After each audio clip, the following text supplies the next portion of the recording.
Hello everyone, मैं मिथुन सिंह स्वागत करता हूं आप सभी का। आशा करता हूं आप सभी बहुत अच्छे होंगे। बात करेंगे पाटलिपुत्र यूनिवर्सिटी के बीएड फर्स्ट ईयर के प्रीवियस ईयर क्वेश्चन पेपर की। पेपर था आपका contemporary India in education. Paper का कोड है BCC02 और 2024-26 का ये क्वेश्चन पेपर है। यहाँ पे 26 होगा, यहाँ पे गलती हो गई है। 2025 में आपकी परीक्षा संपन्न हुई थी।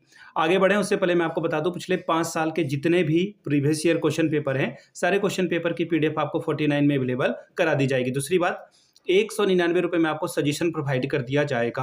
अब ये सजेशन क्या होता है? सजेशन यानी कि वेरी वेरी इंपॉर्टेंट क्वेश्चन, ऐसे सवाल जो एग्जाम में बार बार पूछे जाते हैं, आंसर के साथ आपको प्रोवाइड कर दिया जाएगा, जिसमें आपका PYQ फ्री ऑफ कॉस्ट आ जाएगा। अब ये सजेशन देखिए तैयार कैसे होता है, तो पिछले 10 साल के PYQ को स्कैन करके तैयार किया जाता है। दूसरी बात, आपका जो लेटेस्ट एग्जाम पैटर्न है, यानी कि हाल के साल में जो सवाल पूछने का तरीका बदला है पिछले 1-2 सालों में, उसको ध्यान में रखा जाता है। तीसरी बात, आपका सिलेबस क्या कह रहा है, सिलेबस में कौन कौन से टॉपिक हैं, और स्पेशली वो टॉपिक जो एग्जाम के पॉइंट ऑफ व्यू से बहुत इंपॉर्टेंट है, उनको यहाँ पर इस सजेशन में ऐड किया जाता है। आखिर में मेरा खुद का एक्सपीरियंस, मैंने BEd MAd कर रखा है। पिछले 2-3 सालों से अलग अलग यूनिवर्सिटीज़ में सजेशन देने का मैं काम कर रहा हूँ। अगर बिहार की ही बात करूँ तो मैं आपको बता दूँ, बिहार के जो अलग अलग यूनिवर्सिटीज़ हैं, आरा विश्वविद्यालय हो, पूर्णिया विश्वविद्यालय हो, पाटलिपुत्र विश्वविद्यालय हो, या फिर आपका पटना विश्वविद्यालय हो, तिलका मांझी जो कि भागलपुर में है, बिहार विश्वविद्यालय जो कि आपका मुजफ्फरपुर में है, इन जगहों पे मैंने सजेशन देने का काम किया और काफ़ी अच्छी सफलता मुझे मिली है। अगर आप भी सफलता के भागीदार बनना चाहते हैं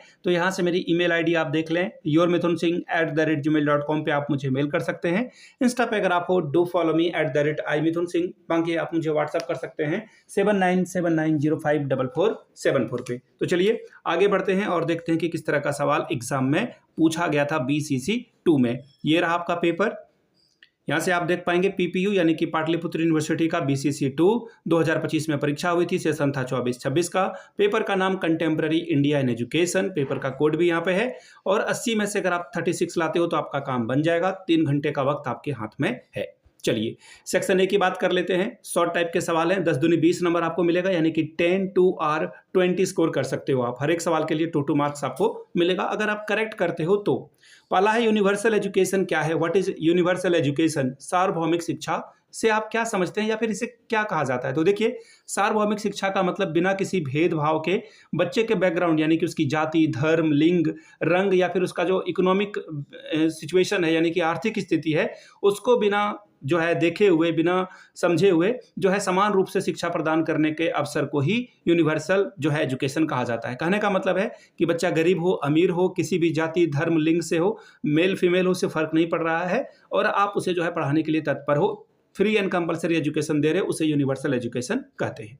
अगला है education for all in India. Bharat में सबके लिए जो है शिक्षा का जो है माध्यम मिल सके। तो देखिए, बच्चे, युवाओं और वयस्कों को सबको बुनियादी और क्वालिटी एजुकेशन मिलाना, ये सुलभ कराना जो है सरकार की जिम्मेदारी है, अकाउंटेबिलिटी है। इसलिए जो है सरकार ने सर्व शिक्षा अभियान SSA की जो है शुरुआत की थी और सर्व शिक्षा अभियान के अंतर्गत शिक्षा का अधिकार अधिनियम जो कि RTE एक्ट आया हुआ है, आपको भी पता है, 2009 में, इसके अंतर्गत जो है बच्चों को, सभी के लिए जो है शिक्षा को फ्री एंड कंपलसरी किया गया है।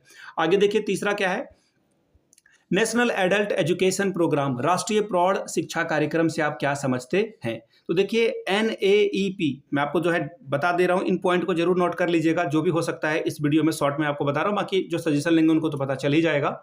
NAEP की शुरुआत जो है देखिए 2 अक्टूबर 1978 को, ठीक है, की गई थी और इसके अंतर्गत इसका मुख्य उद्देश्य था कि जो बच्चे 15 से लेकर के 35 के हैं, अब बच्चे तो नहीं रह गए ये, लेकिन जिनकी उम्र सीमा 15 से 35 हो गई है, उनको यहाँ पर जो है क्या करना है, निरक्षर व्यक्तियों को, जो कुछ नहीं पढ़ सकते हैं, कहने का मतलब है कि उनको गिनती आ जाए, काउंटिंग आ जाए और वो हिंदी इंग्लिश थोड़ा बहुत पढ़ सकें, समझ सकें। कहने का मतलब है कि ओवरऑल जो है वो अपना काम चला सके दैनिक जीवन में, उनको शिक्षा देने की बात यहाँ पर की गई थी। औपचारिक नहीं, अनौपचारिक शिक्षा के तौर पर इनको यहाँ पे सिखाया जा रहा था। ठीक है, अगला सवाल है, व्हाट इज आर्टिकल 45। आर्टिकल 45 में क्या डिस्क्राइब किया गया है, क्या बातें कही गई है?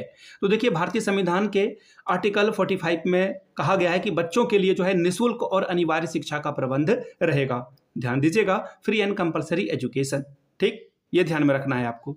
ठीक है, आगे देखिए, अब जो है यह अनिवार्य शिक्षा जो है वो 21A में चला गया है, ये भी ध्यान में रखिएगा आप। ये 21A में जो है चला गया है आर्टिकल में, और इसमें बात कही गई है कि आपको जो है अनिवार्य शिक्षा देना होगा 6 से 14 के बीच में। ठीक है, अब जो है ये आर्टिकल 45 जो है वो 21A बन चुका है। आगे देखिए, what is mention in section 29(2) of Indian constitution. भारतीय संविधान की धारा 29(2) में क्या वर्णित है, क्या बातें कही गई है, ये आपको बताना है। तो देखिए, जो आर्टिकल 29(2) है, इसके हिसाब से राज्य के द्वारा जो पोषित या फिर राजनिधि से जो सहायता प्राप्त कर रहे शिक्षण संस्थान हैं, नागरिकों को केवल धर्म, मूल वंश, जाति, भाषा, इन सब चीज़ों के आधार पर एडमिशन से आप उसे रोक नहीं सकते हैं। ये 29(2) में ये बात कही गई है। फिर से बता रहा हूं किन किन बातों पर आप केवल धर्म के नाम पर किसी को नहीं रोक सकते हैं, मूल वंश के नाम पे नहीं, जाति के नाम पे नहीं, भाषा के नाम पर आप जो है किसी को एडमिशन देने से रोक नहीं सकते हैं। अगला है question number F, what is the aim of a continuing education. सतत शिक्षा का उद्देश्य क्या है। सतत शिक्षा का उद्देश्य का मतलब है कि कंटिन्यूअसली जो है जीवन आपका जो है चलता रहे, जीवन भर, लाइफ लॉन्ग आप जो है स्किल सीख रहे हो, योग्यता आप बढ़ा रहे हो, इसे ही जो है सतत शिक्षा का उद्देश्य कहा जाता है। यानी कि व्यक्ति जो है समाज में जो चीज़ें बदल रही है, टेक्नोलॉजी आ रही है या फिर बिजनेस में जो बदलाव आ रहे हैं, उसके हिसाब से तालमेल बिठाकर आगे बढ़ सके। सपोज कर लो 5G का जमाना आ गया और अगर आपके पिताजी या आप खुद कोई दुकान चला रहे हो या कुछ भी कर रहे हो, आप 4G पे ही अटके हो, तो आप आज के समय में कदम ताल करके आगे नहीं बढ़ सकते हो। सवाल number G, how to promote girls education. लड़कियों की शिक्षा को कैसे बढ़ावा दे सकते हैं। सीधी सीधी बात है भाई, और शिक्षा दे करके। अगर माँ पिताजी अगर शिक्षित हैं तो उनके घर में लड़कियां हो या लड़के हो फर्क नहीं करेंगे, वो खुद ब खुद पढ़ेंगे। कहने का मतलब है गर्ल्स एजुकेशन बढ़ाना हो, समाज में अवेयरनेस लाना हो, सबसे पहला काम है अधिक से अधिक लोगों को साक्षर बनाना, शिक्षित बनाना। समझना मेरी बात को, ताकि वो जो है चीज़ों को आगे बढ़ा सके। ठीक है, इन्वायरमेंट अच्छा क्रिएट करना। और लड़कियों के मामले में देखिए कुछ बातें क्या होती है कि स्कूल में शौचालय नहीं होते हैं, तो टॉयलेट की अच्छी व्यवस्था होनी चाहिए। स्कूल के तरफ चारों जो है फेंसिंग होना चाहिए अच्छे से, यानी कि 4 दीवारी बनी होनी चाहिए। ये सब कुछ कुछ जो है फंडामेंटल चीज़ें हैं। आर्थिक रूप से जो बालिकाएं कमज़ोर हैं उनको स्कॉलरशिप दे दो आप। ठीक है, और उनके लिए सैनिटरी पैड वगैरह, ताकि पीरियड्स के समय जो है उनको शर्मिंदगी ना फील हो सके। और पीरियड्स के बारे में अपने बच्चों को, खास करके लड़कों को ज़रूर समझाएं कि वो अगर क्लासरूम में किसी लड़की का पीरियड आ जाता है और फिर कपड़े उसके गंदे हो जाते हैं तो वो हंसे नहीं, मजाक ना उड़ाएं, ये पता चल सके उनको कि कितना सेंसिटिव मैटर है। अगला सवाल, what is education in democracy. लोकतंत्र में शिक्षा का क्या अर्थ है। लोकतंत्र यानी कि लोक का तंत्र, ऐसे में आपको समानता, स्वतंत्रता, कर्तव्य और जो डेमोक्रेटिक वैल्यूज हैं यानी कि लोकतांत्रिक मूल्य हैं, इनके बारे में जानना जरूरी है। तो ऐसे में अगर आप एजुकेशन नहीं है आपके पास, तो डेमोक्रेसी आपके पास कितने दिन तक बनी रहेगी ये कहना मुश्किल है। अगला सवाल, what do you understand by idealism in education. शिक्षा में आदर्शवाद से आप क्या समझते हैं। देखिए, आदर्शवाद का मतलब क्या है, जहाँ पे आपका जो थॉट प्रोसेस है, स्पिरिचुअल वैल्यूज हैं, नैतिकता यानी कि मोरालिटी की बात जो है इस पे अधिक की जाएगी। कहने का मतलब है, आप जो एक DD1 में आप लोगों ने दूरदर्शन देखा या नहीं पता नहीं, उसमें सत्यम शिवम सुंदरम एक लाइन आती थी। कहने का मतलब है कि आप जो है चरित्र का निर्माण करिए, जो शाश्वत मूल्य हैं उसका निर्माण करिए। आदर्शवाद वो चाहता है आपसे। आदर्शवाद जो है भौतिक के बजाय स्पिरिचुअल दुनिया में आपको लेकर जाना चाहता है। What is the role of school in secular state. धर्मनिरपेक्ष राज्य में विद्यालय की क्या भूमिका है। विद्यालय जो है बताएगा कि हम क्या करेंगे, दूसरे धर्मों का भी सम्मान करेंगे और दूसरे धर्म को नीच की भावना से ना देखेंगे, क्योंकि अगर छोटे बच्चे में ही जो है नफरत का बीज अगर बो दिया जाए तो फिर आगे भी वो विशाल वृक्ष बनेगा। इसलिए हमें बताना है कि सभी धर्म बराबर हैं और हमें दूसरे के धर्म के प्रति जो है थोड़ा सा क्या रहना चाहिए, अवेयर रहना चाहिए। उनके धर्म का भी सम्मान करना जरूरी है। आप भले ही उनके धर्म को मानो ना मानो, उससे फर्क नहीं पड़ता है, लेकिन आप रिस्पेक्ट दिखाएंगे। बात करेंगे सेक्शन बी की। शॉर्ट टाइप के सवाल हैं, 4 सवालों का जवाब आपको लिखना होता है। 4 पंचे 20 नंबर, 4 5 आर 20 स्कोर आप कर सकते हो। सवाल नंबर पहला, धर्म के आधार पर विविधता को स्पष्ट करें। Explain the diversity on the basis of religion. अगला सवाल, give the suggestion for equalization of educational opportunities. शैक्षिक अवसरों की समानता हेतु सुझाव दीजिए। सवाल नंबर 3, describe the articles related to education. शिक्षा से संबंधित अनुच्छेदों का वर्णन करें। नेक्स्ट सवाल, explain the meaning and need of a national education policy. राष्ट्रीय शिक्षा नीति का अर्थ और आवश्यकता को स्पष्ट करें। सवाल number 5, what is meant by socialisation of child. बालक के समाजीकरण का अर्थ बतावें। छठवां सवाल, describe the educational problems of tribals, यानी कि आदिवासियों की शैक्षिक समस्याओं का वर्णन कीजिए। बात करेंगे सेक्शन सी की। लॉन्ग टाइप के सवाल हैं, 4 सवालों का यहाँ भी आपको जवाब लिखना है। 10 चौके 40 यानी कि 10 4 आर 40 स्कोर कर सकते हो आप। The very first question is, explain the concept of diversity, discuss it's diversity on the basis of castes, यानी कि विविधता के आधार की अवधारणा को स्पष्ट करिए, इसके जातीयता के आधार पर विविधता की विवेचना करके बताइए। अगला सवाल, explain the term right to education, discuss right to education act 2009।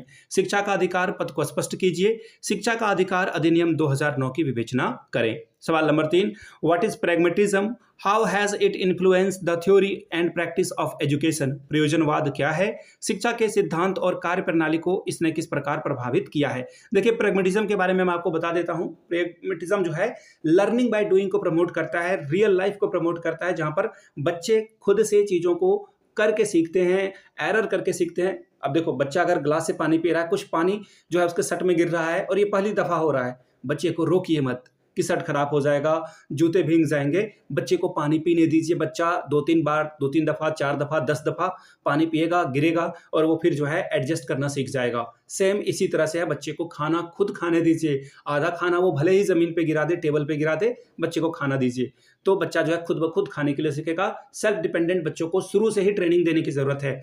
अगर आपको एक अच्छी किताब पढ़नी है, जो कि मैंने पढ़ी है, काफ़ी कमाल की किताब है, आई हैव ट्विंस, मेरे 2 जुड़वा बच्चे हैं, तो मैंने जो है जैसे ही मैं पिता बनने वाला था तो मैंने सोचा कि बच्चों को अच्छे माँ बाप कैसे बने।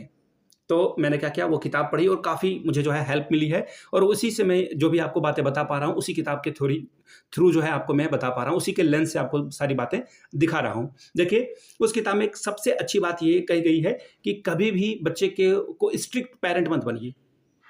वो एक बात उसमें लिखी गई थी, strict parents produce great lawyers. जितने माँ बाप कड़े होंगे, कठोर होंगे, बच्चा उतना आपका झूठा निकलेगा। अगला सवाल, क्वेश्चन नंबर 4, और हाँ, बुक की जो लिंक है मैंने वो जो है डिस्क्रिप्शन बॉक्स में डाल रखी है।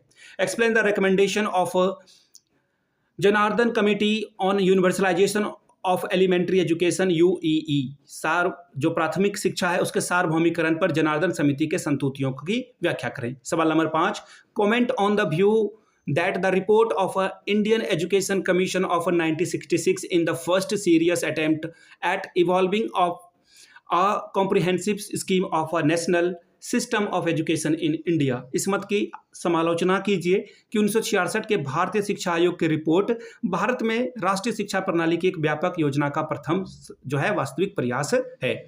6वां सवाल, explain the social status of people in India who are socially marginalised.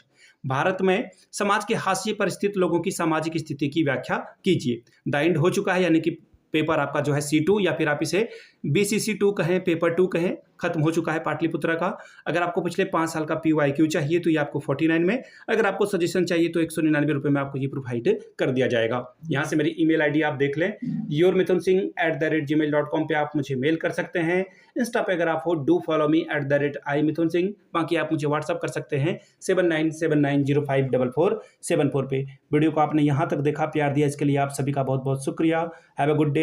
Channel को सब्सक्राइब करते हुए जाइए ताकि और भी कंटेंट मैं आपके लिए लाता रहूँ। Thank you so much.